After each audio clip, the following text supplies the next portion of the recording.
Менің әкем аңшылықты жақсы көретін. Қансонар күндері тағат таппай, үйге сыймай аңға шығып кетуге асығатын. Кейде үйде отырғанда аңға шыққан кезінде болған қызықты оқиғаларды майын тамызып айтып отырушы еді. Олардың кейбіреуіне мен өзім де тікелей куә болғанмын. Әкемнің осы әңгімелерін шамам келгенше сіздерге мен бөліскім келеді. Бірде Қасқырға шықтық. Сәті түсіп, ауылдан көп ұзамай жаңа ізге тап болдық. Ізбен біраз шақырым жүргеннен соң қасқырлар төбесі көрінді.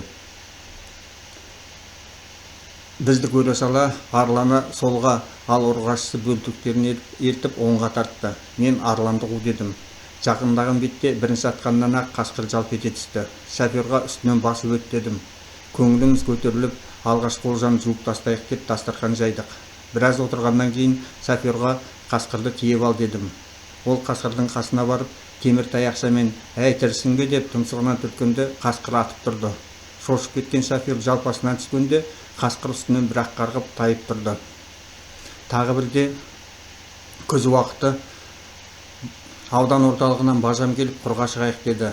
Құрлар әлі ағаш басына шықпаған соң тоғайды жағалап шылата тұрайық дедік. Сөйтіп келе жатқанда тоғайдан бір қоян шығып отыра қалды. Мылтықты бажам ұстатып тарт дедім. Бажам атып қалғанда қоян жалп ете түсті. Бажам мақтанып, аңшымын дейсің, менде мерген болу қайда деді. Ұлыма, жарайды, бар, қоянды алып кел дедім. Ұлым барса, оқ қоянның құлағынан тиіп, құлағын жырып кетіп, қоян талып қалған екен. Тыпырлап, есін жиып қалыпты. Енді біраз кешіксем, қашып кетеді екен дейді. Ал мен бажама құралайды көзге атқан мерген дегенді естіп едім. Қоянды құлағынан атып талдырған мергенді көргенім осы дедім. Бірде көшімнің көлігімен құрға шықтық. Көршім жол бойы әскерде мерген болғанмын, дивизияның мергендер байқауында жеңіп шыққанмын деп мақтанды. Содан бір топ құр кезікті. Әкем, мергенсің ғой, мә, жолыңды саған бердім деп мылтықты көршімізге ұстатты. Көршіміз оқты қарша боратқанымен бірде-бір оқ құрға тигізе алмады.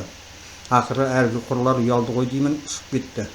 Содан келесі құрлар тобы кезікті. Көршіміз әкеме, енді сіз атыңызшы деді. Әкем, менен сен сияқты мерген емеспін, дегенмен көрейін, кәне маған қарай әкел деді. Көршіміз қалай әкелемін дейді. Әкем, енді сен жақтан аталмаймын ғой, көлікті бұрып, мен жақты құрға қарап деді. Содан бір оғын шаршау шығармастан 17 құр атып түсірді. Қайтар жолда көршіміз жағаспады. Үйге жеткенде әкем, сенімен аңға бірінші рет шықтық қой, ана құрларды саған байладым деді.